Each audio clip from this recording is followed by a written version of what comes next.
Olá, meu amigo, minha amiga. Muito obrigado por você estar aqui no nosso Portal do José, esse nosso espaço que ajuda a movimentar uma série de debates, de reflexões sobre a nossa realidade e estabelece também conexões com alguns fatos que acabam acontecendo, como, por exemplo, algo que eu comentei com vocês no nosso encontro anterior, quando eu chamei a atenção aqui que num dia como o dia de hoje, dia 31 de março, era muito importante que o presidente da República dissesse algumas coisas, porque isso ajuda a politizar a sociedade, tomar conhecimento e refletir também sobre situações que aconteceram no passado aqui no Brasil. E não é que o presidente da República, ele publicou um Twitter exatamente abordando o tema que eu chamei a atenção aqui no nosso Portal do José. Pode ter sido coincidência, mas pode ter sido também uma confluência de pessoas como eu e você que ajudam, né, a mover a roda da história. Vou conversar com vocês sobre o que está acontecendo e sobre algo também que é extremamente revelador.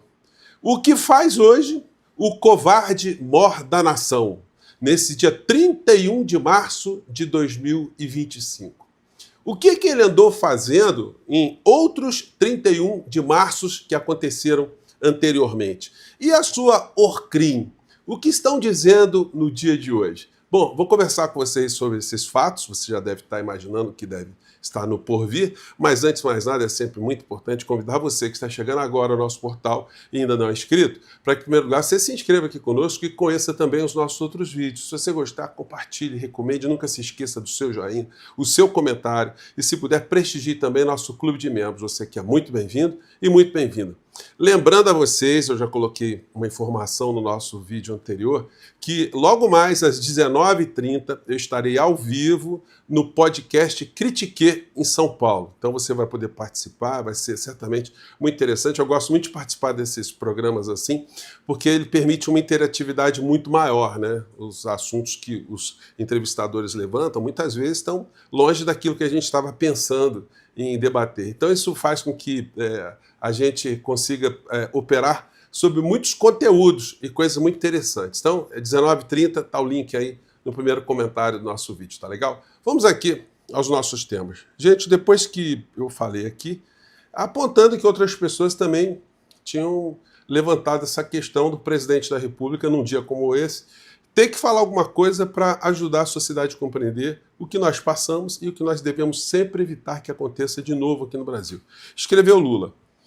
Hoje é dia de lembrarmos da importância da democracia, dos direitos humanos e da soberania do povo para escolher nas urnas seus líderes e traçar o seu futuro. E de seguirmos fortes e unidos em sua defesa contra as ameaças autoritárias que, infelizmente, ainda insistem em sobreviver.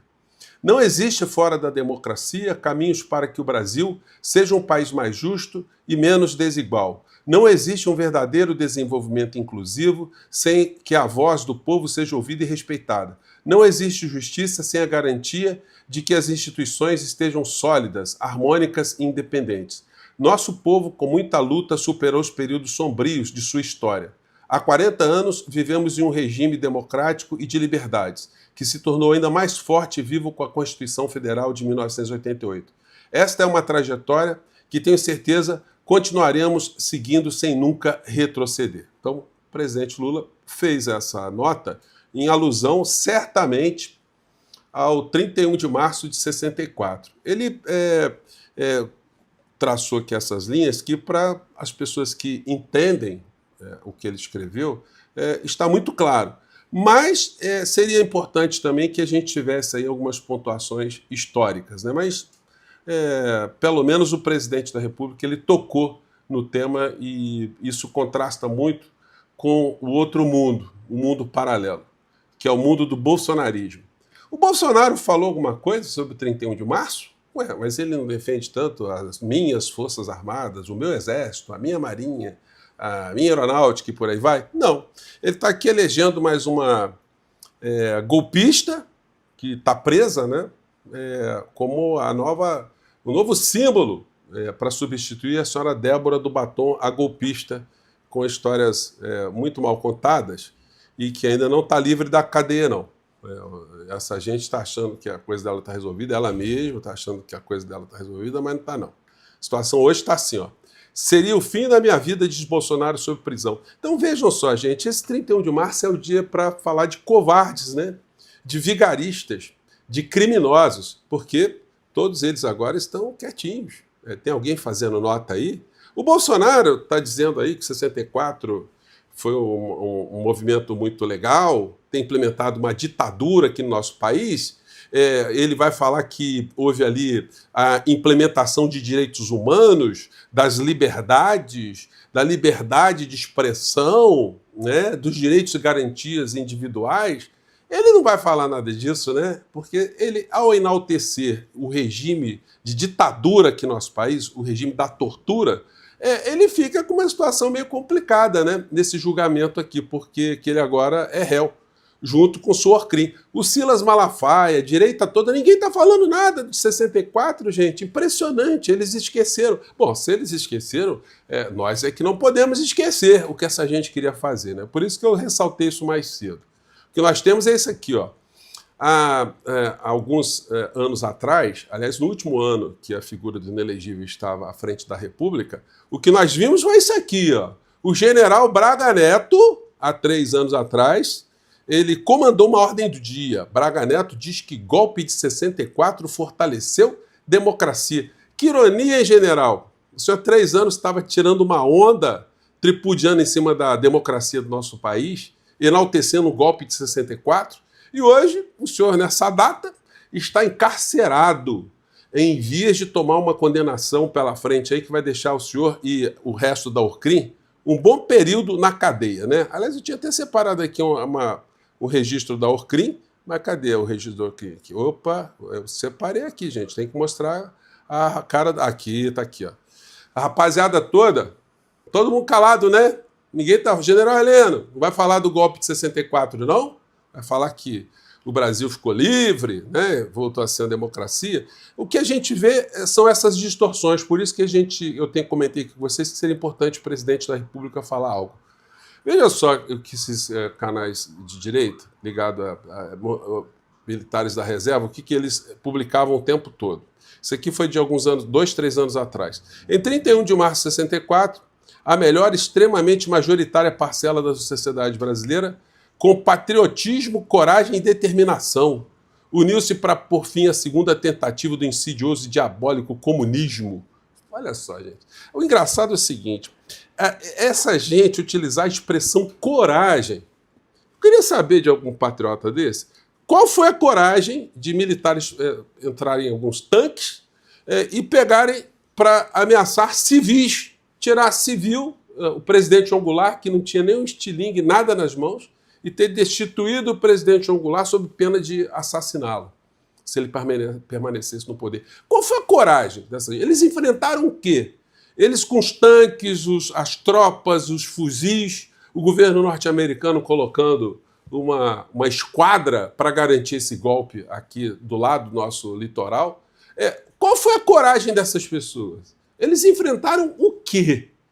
Quem é que estava atacando essas pessoas? Então, se tem uma coisa que não combina com essa história, é a palavra coragem. Nós tivemos ali vigaristas, nós tivemos ali comandantes lacaios, generais lacaios, serviçais de tudo aquilo que acabou se instaurando aqui no nosso país. Se tem outra palavra que também não existiu nesse movimento, nesse golpe, foi a palavra patriotismo. Isso aí a gente tem que ressaltar nesse dia, né? Mas é bom lembrar, né, gente, que agora estão todos gatinhos gordos, estão todos malocados, ninguém quer falar absolutamente nada. Mas nós aqui estamos lembrando, né, a natureza dessa turma. E olha que notícia interessante. Exército tira homenagem a dia do golpe de 64 em quartel após resistência e decisão judicial, que já está há algum tempo rolando, por iniciativa do Ministério Público Federal, uma substituição do nome do Batalhão Juiz de Fora, que ganhou esse título, né, de Batalhão 31 de Março, em alusão ao golpe militar que partiu com os tanques de Juiz de Fora para a cidade do Rio de Janeiro. Então, já veio tarde, né? Mas a gente, de fato, tem que reescrever a história para colocar os pontos como eles devem ser colocados. Alguns editoriais de jornais hoje, eles estão falando de vários assuntos e ninguém está falando do golpe de 64. É bom lembrar que o jornal Globo, da família Marinho, Durante 17 anos, depois de 64, o senhor Roberto Marinho escrevia editoriais no dia 31 de março, no dia 1º de abril, sempre enaltecendo o golpe militar. Lembrando que as organizações Globo funcionaram sempre como sustentáculo dessa ditadura que tivemos aqui no Brasil. Não adianta eles falarem que cometeram um erro editorial. Um erro editorial é quando você faz um editorial equivocado, quando você tem uma visão equivocada de determinada cobertura. Agora, passar mais de uma década apoiando uma ditadura e chamar isso de erro editorial, não, isso foi cumplicidade. O grupo enriqueceu durante a ditadura. O que levou o senhor Roberto Marinho a fazer a Rede Globo de televisão em 1965, um ano depois do golpe militar? Foi para levar a democracia, para levar debate, levar a cultura, levar o contraditório, a liberdade de expressão, ou simplesmente funcionar como uma máquina de lavagem cerebral que causou esses estragos todos aqui no nosso país e possibilitou um filhote da ditadura como o Bolsonaro ter chegado ao poder? E que continua ainda a ser protegido pelos veículos de comunicação, porque ele jamais poderia ter chegado onde chegou e ter assassinado pessoas com o comportamento dele durante o período da pandemia, sem ter sido destituído, sem ter sofrido impeachment, sem a conivência dos grandes veículos de comunicação. E ter disputado uma eleição no Brasil e ter conseguido tanto de votos que ele conseguiu.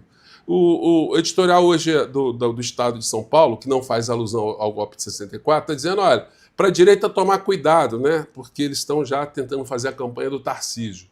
Tarcísio, se você vai buscar aí apoio do Bolsonaro, vai tentar substituir o Bolsonaro, pelo menos não caia no discurso golpista. Defenda a democracia. Bom, é o jornalão, né? É bom a gente ressaltar isso aí. E uma coisa que o Bolsonaro falou hoje, olha só, alguém tão preocupado com direito, né? Virou um democrata.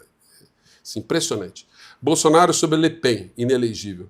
Claro, ativismo judicial de esquerda, porque a senhora Marine Le Pen foi condenada e está sujeita lá a uma inelegibilidade de 5 anos. Aí, como ela foi condenada por mau uso de dinheiro público, vejam só, ter feito ali, mexer em dinheiro dos gabinetes, le rachadé, né? Uma rachadinha francesa, né? Então agora ela está sofrendo a consequência. E aí resta a gente ficar vendo o passeio desses psicopatas, filhotes de psicopatas, porque como é que a gente chama esse Marcos Duval? Gente, está um negócio deplorável aqui a aparição da criatura nas redes, né? É doutrinação, é gente fazendo teatro nu, com criança. Essa criatura aqui, ele tá, olha, a Câmara, presidente Alcolumbre, dá uma geral aí, porque o cara tá precisando de um tratamento psiquiátrico, né? E outras criaturas continuam aí com esse discurso golpista, né? Donald Trump mandou fazer uma pesquisa política no Brasil, de opinião pública, e os resultados são, no mínimo, muito interessantes. Eu tenho certeza que muita gente vai ficar chocada. Mas vamos lá, vamos contextualizar o que está acontecendo. É de percepção comum hoje que, mais cedo ou mais tarde, o governo do Donald Trump, com Elon Musk, né, e todos os seus secretários, vão lançar algumas bombas contra os ditadores do Brasil. Veja só, cara, gente, desculpe, o cara aqui já mexe até com meu humor aqui, né? A criatura aqui, ele está naturalizando a possibilidade de um governante norte-americano atuar contra as nossas instituições. Vejam só a lavagem cerebral golpista, o que fez com tanta gente aqui no nosso país. Então hoje nós temos alguns ratos na internet que ainda ficam com esse tipo de discurso. Eles legitimam um golpe de força sobre a nossa democracia e as nossas instituições. Mas também está caladinho também sobre 64, né? Essa gente aí precisa tomar umas aulas de democracia, mas alguns vão ter muito tempo, vão ficar muito tempo na cadeia. E a cadeia vai ser um lugar legal para fazerem reflexões. E os tempos que nós estamos vivendo, felizmente, eles se contrastam muito com aquilo que nós vivenciamos no Brasil em tempos idos, né? Gente, mande seu comentário para cá, 19h30. Se puder, acompanhe o nosso encontro lá no podcast Critique, tá bom? Grande abraço, tchau!